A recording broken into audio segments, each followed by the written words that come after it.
Hey guys, D1sco. I don't know how well you can see this, but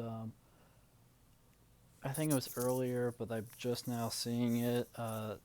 There's a developer update for Dead by Daylight, and I figured I'd read it, share my thoughts and opinions, see what this is about.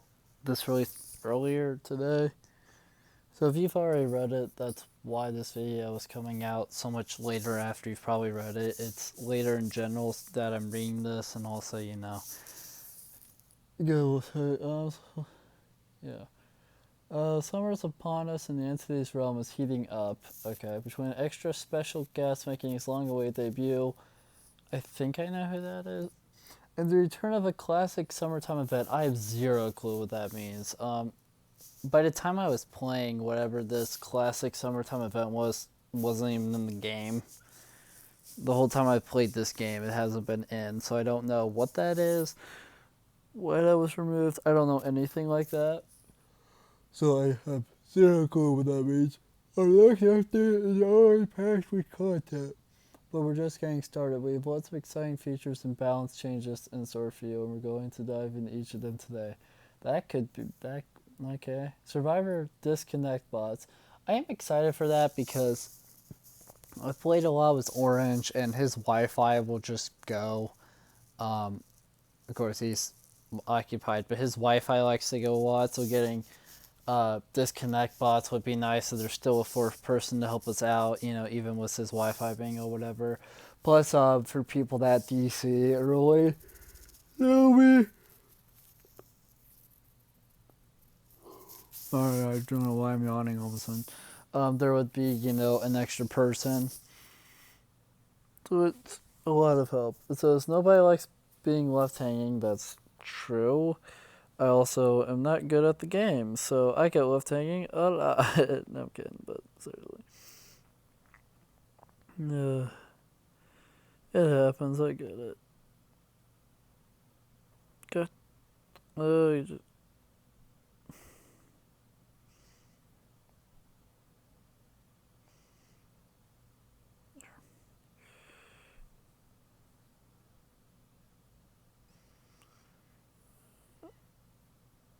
okay.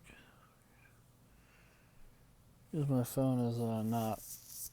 Anyways, no, especially when you're literally left hanging on a hook. Oh yeah, that's happened to me a lot in the last. I don't know. I was playing some matches not too long ago, insanely rough. I played probably about 10 matches because I was going for the community challenge we were on at the time. And in 10 matches, didn't even make one thing of progress. I was like, oh, maybe if I played the, killer, it would go better. So I played Freddy, and it went terribly as well. So instead of, which sucks because I'm really running out of time and I'm getting nervous because I'm at the Deep Rift and I'm trying to finish the Deep Rift, but I'm also trying to, work on the event home because I still have two-thirds of Billy's outfit and pretty much all of the charms except for the one for finishing page 1 and to get still. So I'm pretty on edge because I'm not gonna make it. And yeah, but as I was saying, like I've been left hanging a lot on hooks in that session. I've gone into second hook from first hook quite a bit, just from people that just for whatever reason aren't bothering to unhook me, and stuff like that. I think there may have been a match or two. There's been a few matches where I just get tunneled for no reason, and so I die, stuff like that. It's been kind of rough. Disconnections are sometimes unavoidable. Yeah, that's true. And while this, especially with Orange's Wi-Fi, that's unavoidable because his Wi-Fi just goes all of a sudden. And while disconnection penalties can help discourage people from leaving a match, that's in Orange's case where his Wi-Fi gives out, you can't really, discourage that because that was a Wi-Fi issue. Um, they don't soften the blow when you're abandoned early on. Our studies, unsurprisingly, in parentheses, found that your odds of escaping drop significantly when you remove even one survivor from the trial. Who would have guessed? Gee, even with 4, that is a very tall order. Especially if the killer's really good, which my last few sessions, I've gone up against some insanely good killer players. and they just mopped the floor with us. And it's like, I didn't even get to play there. There was a Legion that I swear won the match in like maybe 5 minutes. Like, that's ridiculous. We didn't even get a single gen though, and they kind of told me a bit though, which upset me, but still, 5 minutes. Like, that's ridiculous. That's where Dwightbot and his many friends come in. Going forward, any survivor who disconnects will be replaced with an AI substitute. When this happens, everyone in the match will be notified that a bot is taken over. This does not change anything on the disconnecting player's side. They will still receive a disconnection penalty and forfeit any blood points they've accumulated thus far. That's cool. I do like that. Even if it is a bot, if it's just as good as the bots in a custom match, then then I mean the bot might be better than the player, especially if I'm the one desync. Then the bot is gonna be like a god compared to me because I suck. But yeah, I do like that change. That's gonna be nice. We have been working hard towards improving our Survivor bot AI ever since their introduction to custom games late last year, and dude, it took. I get that it was late last year, but like every update since they added them, they've been tweaking those bots, and those bots are kind of getting out of hand, man. They're so much better now than they were, and it's kind of crazy. While bots cannot truly replace the experience of playing with real people, I mean, I mostly have to play solo queue because nobody the past few days have wanted to play with me. So I would gladly take a bot right about now. Like, it's not gonna like a bot right now will not change my experience. Since I play solo queue, since I've been playing solo queue for a while now, anyways. They're more than capable of stepping in when needed to help repair generators. Thank you. Save their fellow survivors. Thank you. And keep the killer busy. Thank you. We will continue to improve the survivor bot AI over time, and we have done in recent updates. As we've done recently, thank you. Successful report feedback. I do not know what that means. Let's find out. When you come across player behaviors in a trial that don't comply with our game rules, we highly encourage that you report them. That said, we recognize that never hearing back from us on what was done with your reports doesn't exactly encourage that practice.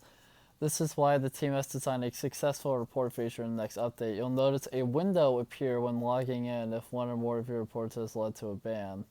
That's cool.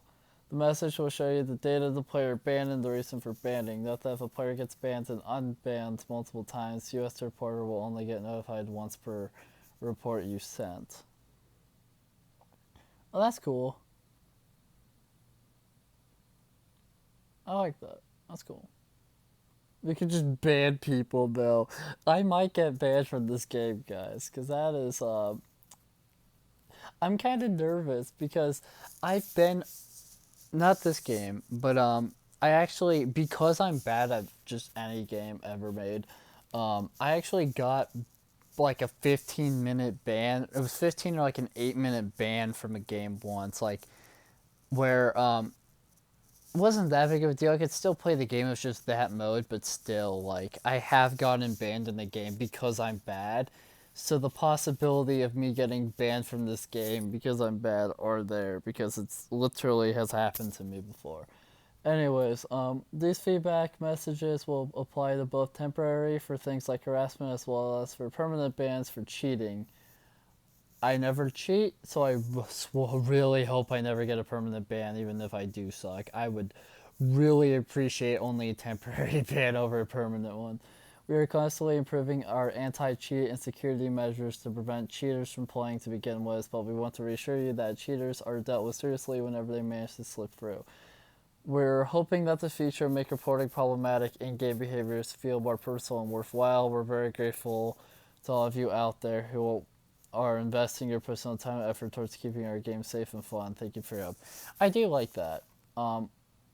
I think that's cool. I'm a little nervous because, again, I could potentially get banned because I suck, and it's happened before in games. So I'm very nervous about that. The Onryo. That's interesting that they have a thing in here. Because Sadako pretty much hasn't changed since she released. Like, 0 people bought her chapter. not dear people, I have it, but like a lot of players decided not to buy Sadako just because they didn't see any reason to, you know what I mean? Like YouTuber Scott Jund? Yes. Yeah, he's he's not the most positive person ever. I mean, he's talks pretty negatively about stuff a lot, but that's, just his opinion on things, so I get it. He actually did not buy Sadako until I think sometime after Wesker released, and the only reason he bought her was before, I believe it was just for Merciless Storm.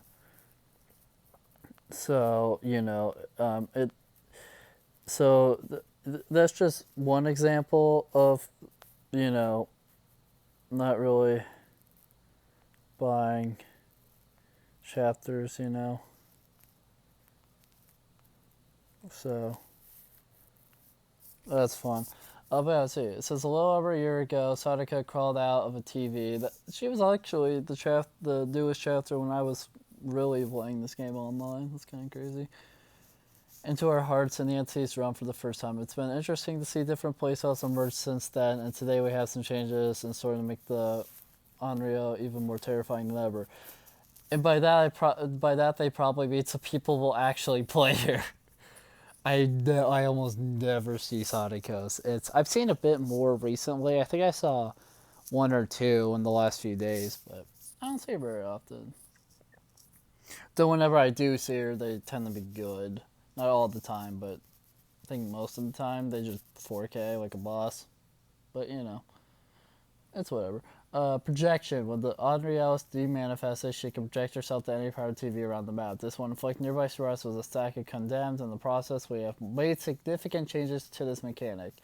Her biggest issue, in a lot of ways, is the condemning. It's just not.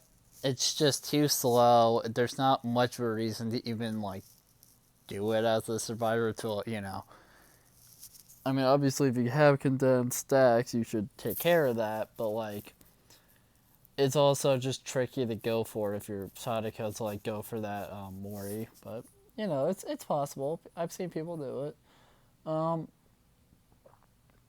Projecting to a TV now applies 3/4 of a stack of condemned to all survivors not carrying a cursed tape was one stack to nearby survivors.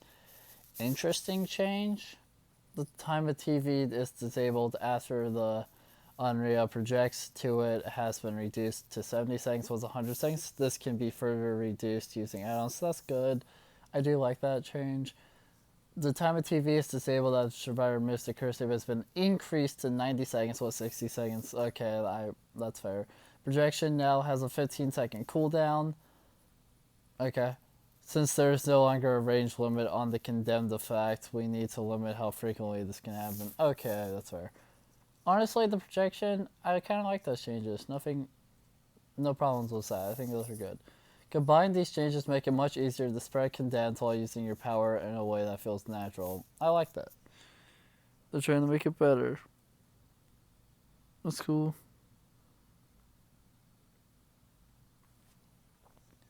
Cursed saves have become more dangerous as well.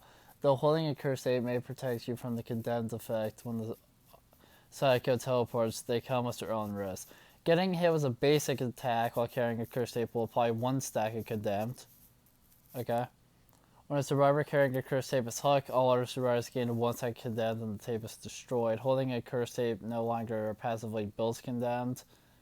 That one's interesting. Cursed tapes can now be placed in any TV other than the one they were retrieved from.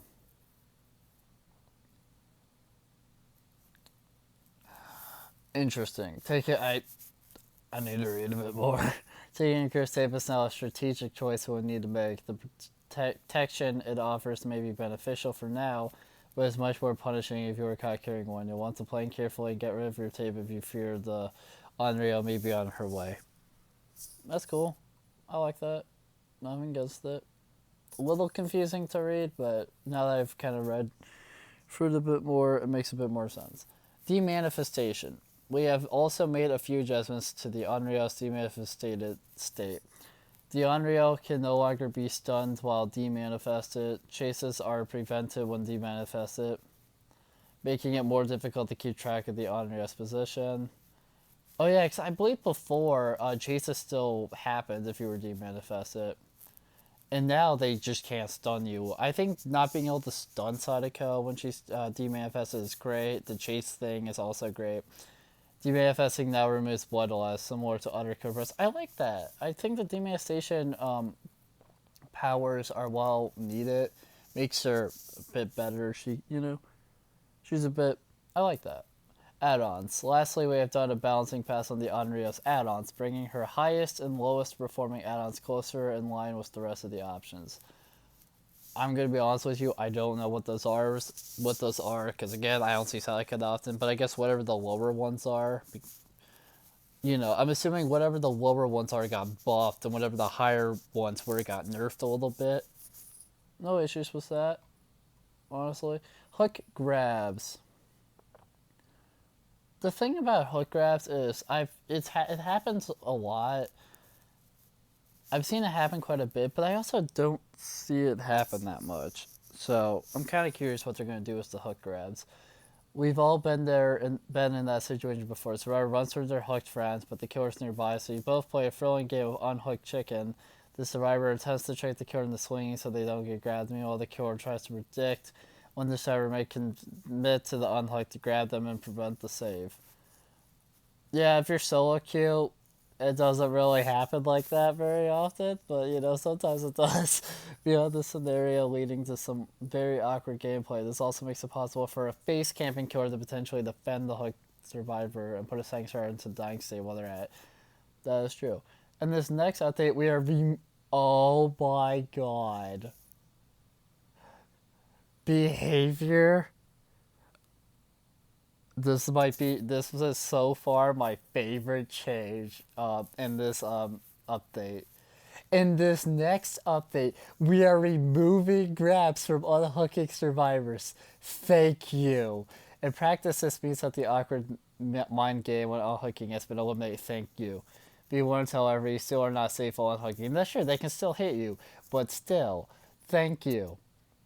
They may succeed in rescuing the hook survivor. The killer will still be able to hit you twice before you can make your escape in most cases, so you will trade your safety for your friends.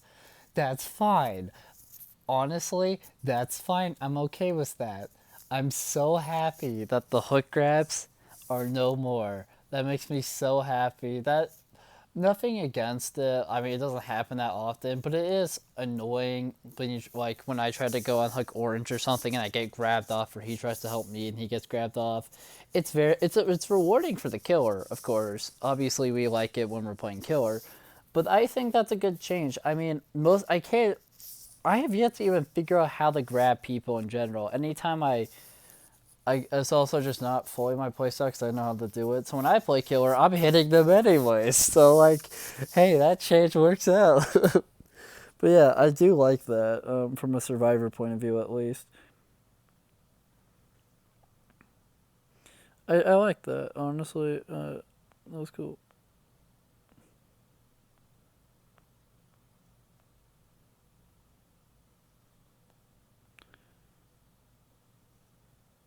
What else do we got here? Brand new part. That is the brand new part has always been one of the best toolbox items. I'm not the best at using brand new part just because it has a lot of. I've used it correctly before, but I don't. That skill check zone is pretty small though for me, and I'm not. Merciless Storm is still probably the perk I suck the most against. That and Colorophobia. I hate how Colorophobia, because it makes the skill check dummy fast. I just can rarely get it correct because it's so fast. Agitation, I don't really have any issues with that one. And then Merciless Storm, I don't know if I don't. For me at least, Merciless Storm feels like it gets faster as I'm getting the skill checks correct. And because of that, and also because the skill check zones are pretty small, it's very difficult for me. I'm usually I tend to a lot of times be almost there, but not. So yeah, that's fun. In most recent months, brand new part has once again become a hot topic for discussion. On their own, they can shave quite a bit of time from a generator, but this is compounded when multiple survivors bring one to add true try. I don't see brand new parts all the time. I've been seeing a lot of me personally. I've seen plenty of any item but keys. I almost never see keys. I see them every once in a while, but I mostly never see keys. I mostly see flashlights that have add-ons to make them better, because screw the killer. Gotta get that flashlight stun. Mess them up for a few seconds so we can live a bit longer. More power to you flashlight users, because I suck at using flashlights. Because I've yet to even successfully use a flashlight because I suck so much.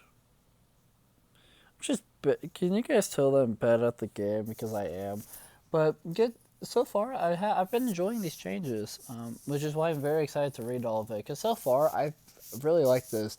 The hook on a lot of this sounds good. We realize this can be frustrating for killers to face, and so we have decided to rework this out. That is true because gens are just finishing quickly, and I can see killers getting annoyed at that. When a brand new part is installed, you will face a difficult skill check. That's how it always is. At least I believe it's always you get a difficult skill check, or at least for me it's difficult. Upon succeeding the skill check, the generator's required charges are reduced by 10, and the add-on is consumed. Yeah. I think some of that's different, but yeah. In terms of time saved, the updated brand new park will save 10 seconds compared to the previous 22.5 seconds. Oh god. It saved you 22.5 seconds? That's ridiculous. As this lowers the required charges for the affected generator, any regression perks which apply regression based on the generator's total charges will have their effectiveness slightly reduced. Okay. Perks. I do like reword perks. Oh god.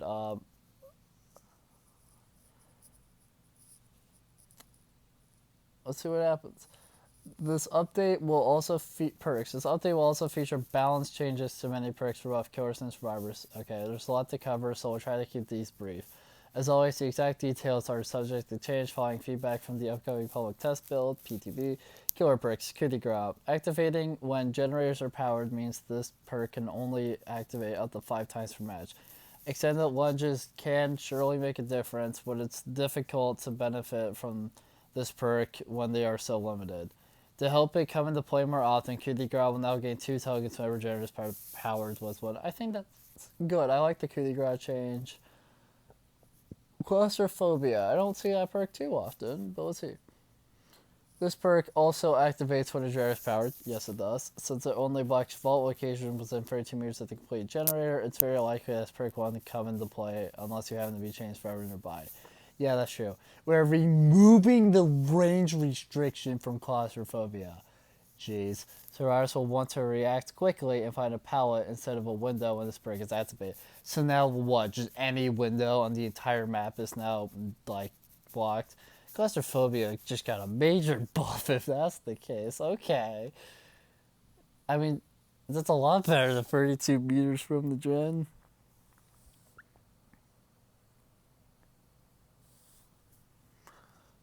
Hangman's Trick. Hangman's Trick finds itself in a tricky spot. Its range is fairly small, given that hooks are very common. However, increasing the range any further will cause it to reveal auras across nearly the entire map. Hangman's Trick will... oh! So they're pulling a monstrous shrine on us and giving us another Scourge Hook. Okay, so that means there's I think there's 4 Scourge Hooks in the game right now. You have the one from Sadako, you have the one from Artist, you have the one from Pinhead. And then no other killer came was a Scourge Hook after that, so far. So, I mean, Sadako was the last one, was a Scourge Hook. And then Monster Shrine, which became a Scourge Hook, so that you got a full build. And now, we're getting Hangman's Trick as a Scourge Hook. So that's cool. I'll take it. This perk now reveals to artists that survivors within 8, 9, 10 meters of a Scourge Hook whenever the survivor is being carried. That's fair. Okay, that's cool. Territorial Impermanence. Territorial Impermanence, short aura reading duration, can make it easy to miss. Add on to that fairly large distance requirement, and it quickly becomes very tricky to use effectively. I don't remember who that comes from, if I'm being honest. I've seen it a lot of times, but I forget whose perk that is, or even if it is comes from. I think it does. We have increased the duration of the aura reveal to 4, 5, 6 seconds. Brief, maybe? Oh, no, I don't think it's brief. Whatever. Was free. We have also lowered the distance the killer must be from the basement entrance to 24 meters. Was free, 2 meters. To give survivors an opportunity to sneak in for a rescue, we've increased the cooldown to improves to 45 seconds. That's fair. Remember me. Oh god. What they do to the Freddy perk. This perk can help turn a match around towards the end, but it currently is not as effective as we'd like. Currently not as effective as we'd like? Ooh. I would say in terms of Freddy's perks, for me the most effective is Fire Up, because as gens get finished, you get stacks, which makes you do stuff faster.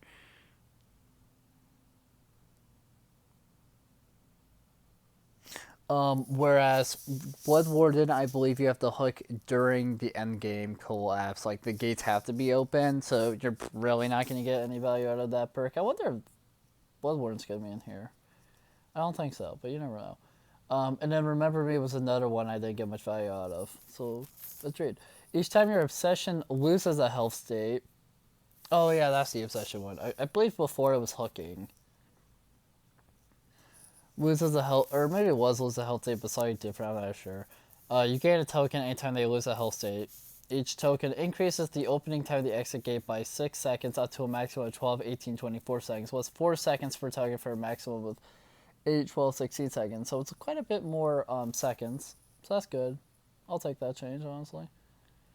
Hex crowd control. Having a window blocked behind a survivor after they've vaulted can come in handy in certain circumstances, but in many cases, the survivor can simply outlast the entity blocker. This doesn't create much pressure on the survivor to fight and cleanse the hex zone. We are increasing the duration of the entity's blockers caused by hex crowd control to 40, 50, 60 seconds.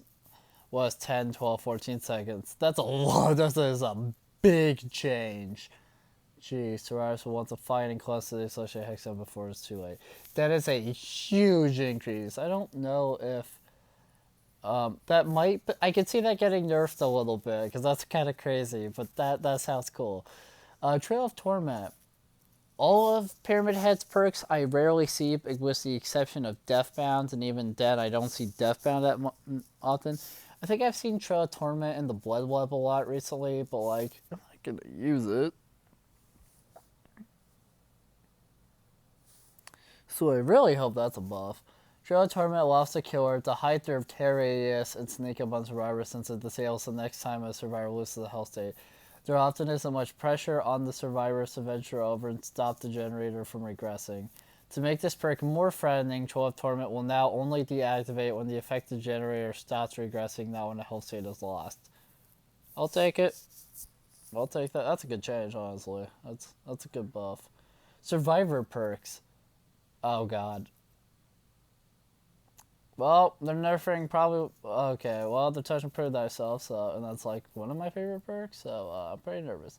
This perk grants a repair speed bonus for each survivors in a small range, allowing survivors to negate the penalty for working on a generator simultaneously. Though it is just as efficient to work on separate generators, there is still a tremendous value in being able to finish a specific generator very quickly for co-op repairs. To bring this perk along with other options, we are reducing the repair speed bonus to 6, 10, 8, 10% per survivor per nearby survivor was 15%. Are you serious? You really had the nerf? Okay, we have also removed the blood point bonus for co-op repairs. Okay, so I'm not using Prove Thyself anymore because I can't get blood points, and that was a big reason why. Why do they keep nerfing the perks that give blood points? I swear, the only one they haven't touched now is flipping. Well, the only one I can think of right now is the one from Huntress. Beast of Prey, I think, is the one. But yeah, like, why do they keep touching these perks?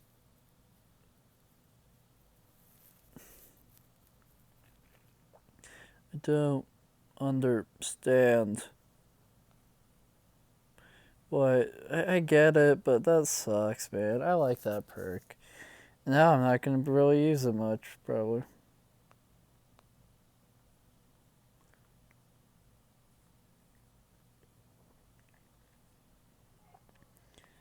Give me a second.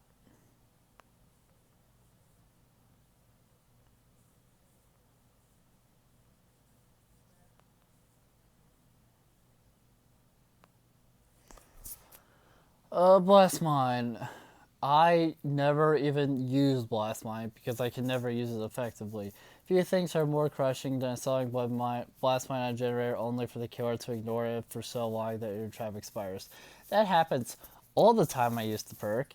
We have increased the duration of Blast Mine to 100, 110, 120 seconds. What's 35, 40, 45 seconds? I like that. Though, to be fair, yeah, I think that's a good change. I might actually really use Blast Mine now, so that's good. I know Blastwine has gotten nerfed and buffed a few times, but like you're not. For me personally, I just don't get to use it very much, so that's good. Wiretap. Wiretap is a similar position to Blastwine. I like Wiretap because it can give you like normal, it can give you information, but it's also not a perk that I don't even think I got that much value out of Wiretap when I got Ada's add up. So yeah. So there's a mastermind, but we also wanted to take the opportunity to standardize how these sorts of perks work. We have increased the duration of wiretap to 100, 110, 120 seconds, plus 60, 70, 80 seconds. We've also normalized the activation requirements and text descriptions between mastermind and wiretap, meaning wiretap will now activate after 50% worth of generator pairs plus 33%. So it got buff nerfed because while the duration is way increased, which is good, it also now takes longer to activate. For that's fair. That's fair. Saboteur. The hook breaking heroes out there will know that even a fraction of a second can make the difference between sabotaging the hook and getting hit. When you swing in for the save, you want to get the job done as quickly as possible. We have reduced the time it takes to sabotage a hook without a toolbox to 2.3 seconds, was 2.5 seconds. We have also adjusted the cooldown for the perk to 70, 65. 60 seconds was 90, 75, 60 seconds. So if it's yellow, if it's yellow and green, it's faster, but if it's purple, it stays the same. Okay, so tier 1 and 2 versions of the perk can be used more frequently. That's a good change, honestly. Clairvoyance, another perk I don't really use. Or reading can come handy, but there's only so many totems to go around. You also have the cleanse one. Clairvoyance will not activate upon blessing a totem in addition to cleansing. That's a good change. I like that. Breakout. Breakout helps you save a friend by putting yourself in harm's way. With the spacing between hooks, it can be very difficult for a survivor to wiggle out before getting hooked. Though we don't want this to be too common, we found that it wasn't coming into play too often. I have breakout on whoever that perk comes from, but yeah, I would never get value out of that perk ever. It's just too like because one, the spacing between hooks, and two, like it's just my opinion on Iron Grasp is it makes a near impossible task even that much more near impossible. Because I've played plenty of matches, I almost never am able to escape. A lot of that is due to the fact that this laptop, as me and Orange have said many times, is very laggy, especially with those skill checks. A lot of times, and a lot of times, like I'll be doing well, and then all of a sudden, I don't know why, but all of a sudden, it's not registering me hitting them. And so that's a big reason why escaping is hard. Even with Breakout, the hooks are still close together, and if the killer's Iron Grasp, Breakout really isn't going to help much, but I'm curious what they do. Breakout now increases the wiggle speed of the carried survivor by 25% with 20%. So the speed's better, that's good. However, to make this more risky, Breakout now activates within a 5-meter range was 6 meters. Honestly, I'm fine with that. That's good. Buckle Up, another perk that I get zero value out of. You can't always be guaranteed that the killer will leave a survivor on the ground in the first place, so when a perk like Buckle Up comes into play, we want to make sure that it is impactful. We have revisited this perk and given it a new effect. I think they've visited Buckle Up maybe a few times. I could be wrong though. I might be thinking of a different Ash perk, but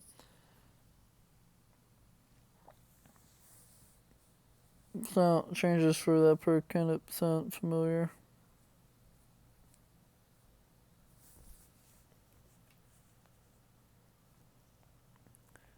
You killed the radio star.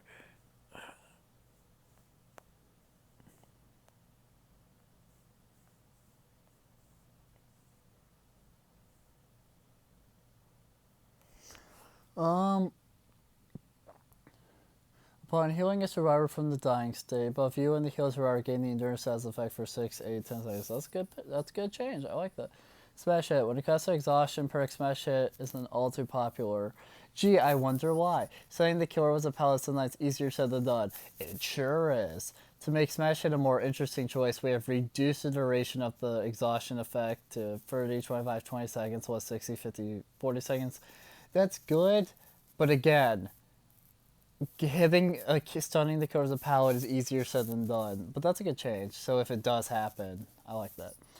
Spine Shield. Before the visual tear race was introduced, Spine Shield was often used by deaf and hard of hearing players to give themselves some sort of indication of the killer's tear race.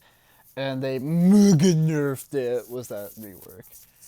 To the point where I started using it. I used Spine Shield quite a bit before the rework, but I'm not a big fan of after rework.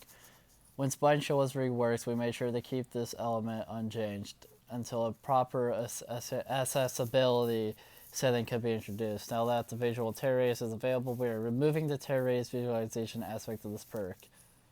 Okay, so basically Spine Shield just got nerfed again. Just got nerfed. Okay, I'm really not using it now, honestly. That didn't use it before, really not using it now. Cool. Killer choice. Keeping up our recent efforts to regularly review and tweak various killers and their add-ons, we have a small set of adjustments making their way to this update as well.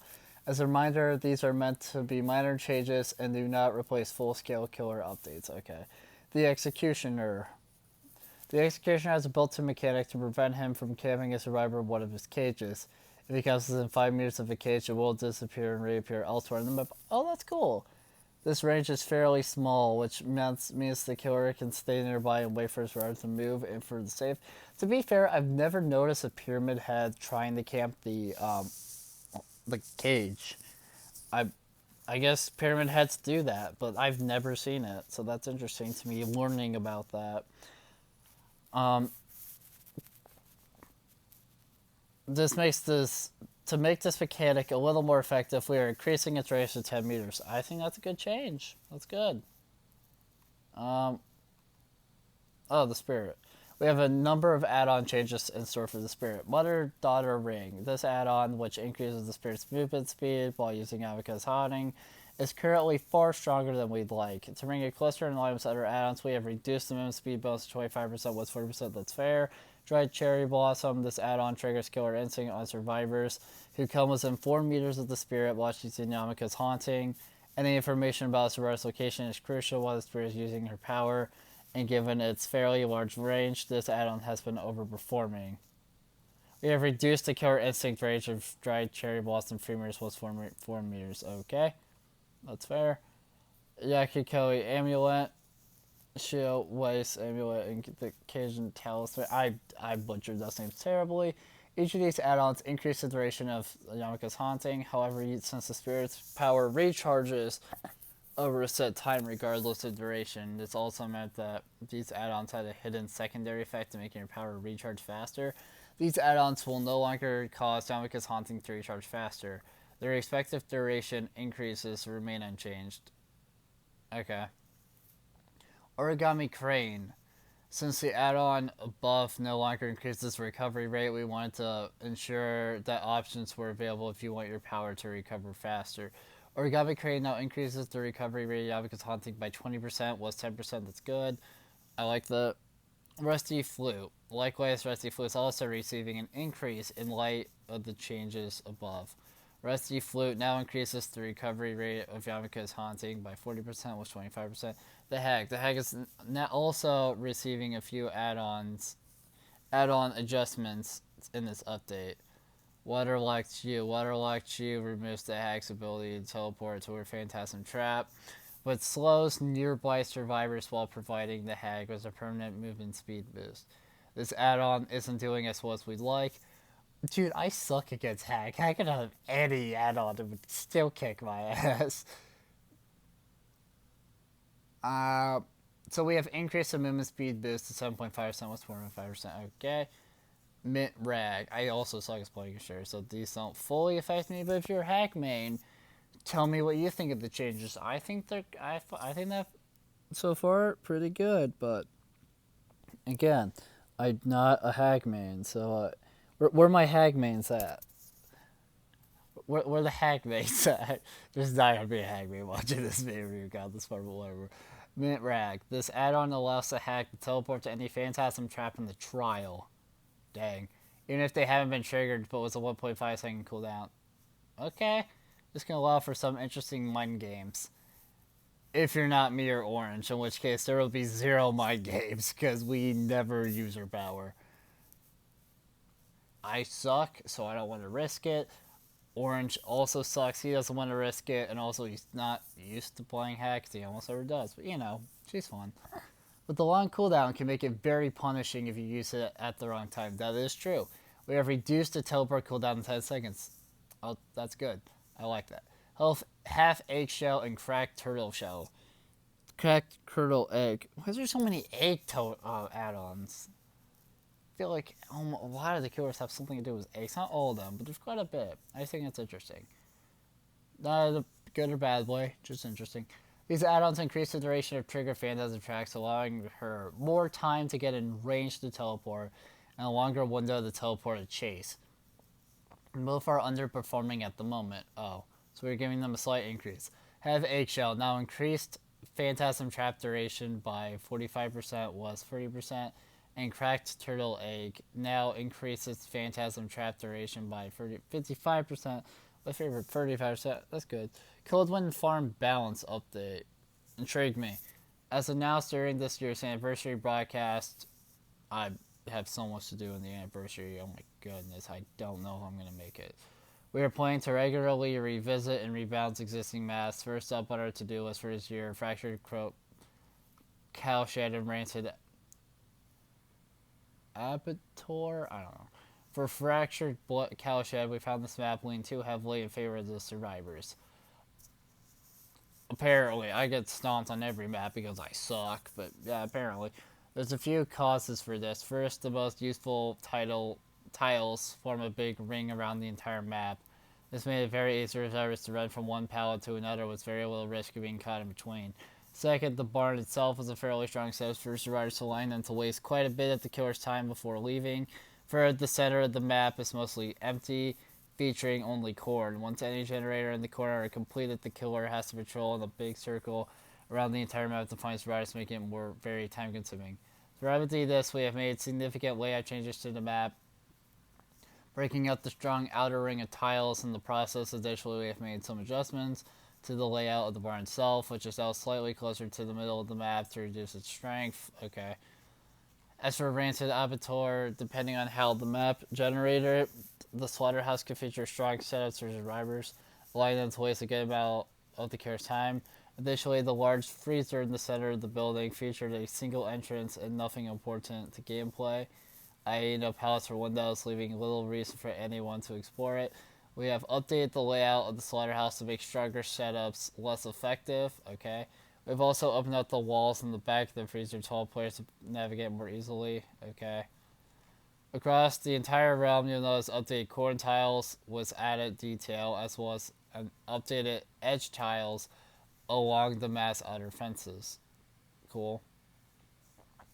With that, we have reached the end of this developer update. All the changes in this post will be available to test on the public test beta starting later this week. By later this week, I really hope... I was expecting this to be sometime after the anniversary event because I still have so much time to... I have so little time and I have so much to do. But maybe this, I'm not sure.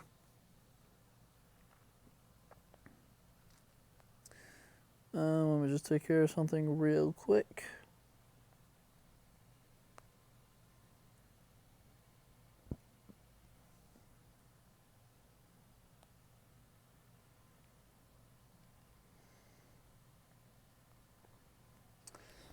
Um, we look forward to reading for your thoughts once you have the opportunity to try them out. Until next time, done by DOIT.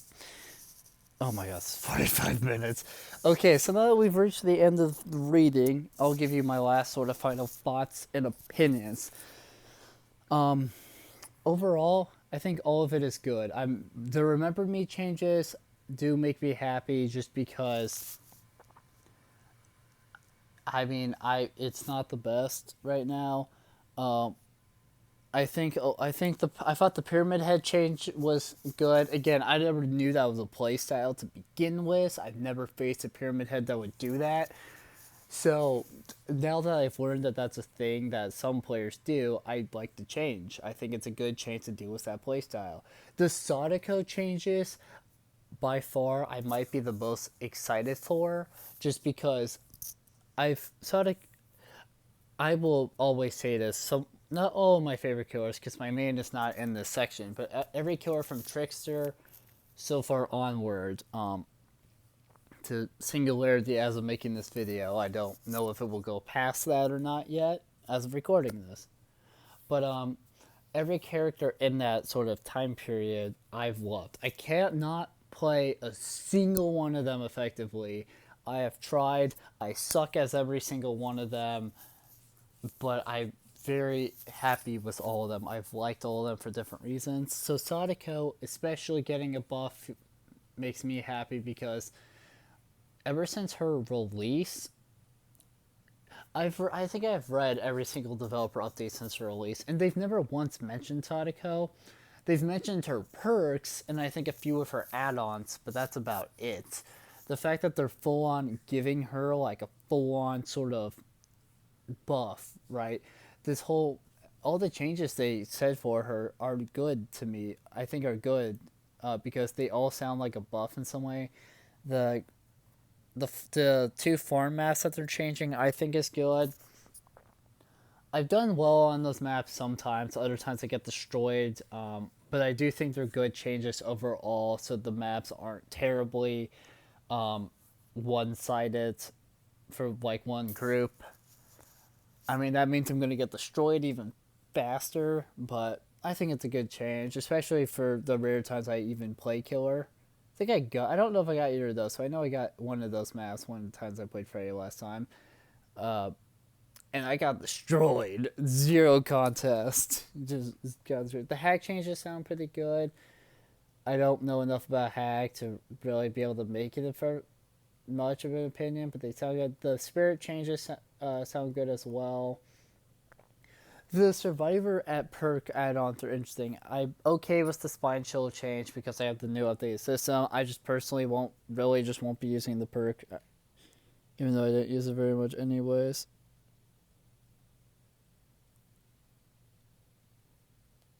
But I think that's a good change. The Buckle Up change I think that's good as well. Smash Hits change is good as well because Buckle Up and Smash Hit are two perks I don't get to make value out of, so I'm happy that this gets changed. I'm a little upset there's no change to oh god, what's it called? To No Miter, because No Miter is probably my least favorite perk, and I would like to actually use the perk. It's just my complaint with it is just personal preference. I'm not a fan of the fact that it removes the health state because I'm very bad at the game, so I need all the health states I can get. So I personally don't like using it because it puts me, who I'm already at such a disadvantage, even more at a disadvantage. And obviously that doesn't go well because I just have more disadvantages.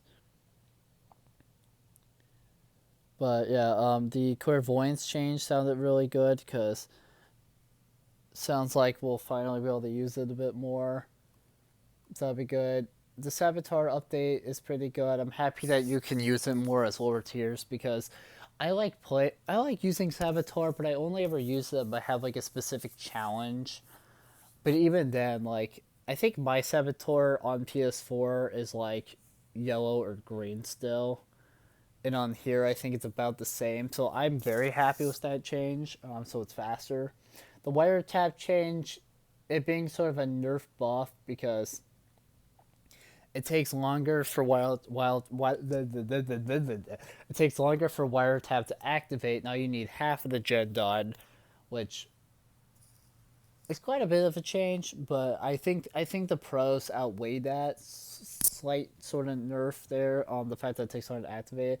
The blast mine change, I'm very happy for. I don't ever get value out of blast mine. I would like to get value, but it just doesn't last long enough. Is part of its issue. So I am a big fan of that change. The prove thyself change has me hurt a little bit because the big reason why I used it wasn't so much for the speed boost, although I did like the speed boost. I suck a lot, so I need all the help I can get, as I've said probably about 15 million times in this video. But I also use it for the money, blood points. And now, just like with barbecue and chili when they got rid of that feature, now this perk doesn't no longer gives increased money, and I don't think there's a survivor perk now that will give increased money. So I guess I'm just not making any extra blood points, which sucks because I'm so bad. I need all the blood points I can get for the stuff I planned. As for the killer perks, the Trail of Torment one sounds pretty good. It's not crazy, but there's not a whole lot you can do with that perk, so I get it. I do like it though a lot. The crowd control buff sounds flipping ridiculous if you can use it. I like the Remember Me one a lot. The Remember Me one doesn't sound too broken. I think the Remember Me change, if it does get changed after the PTB, I don't see it changing very much. Because to me, that doesn't sound too OP. Territory on Purgative sounds pretty good.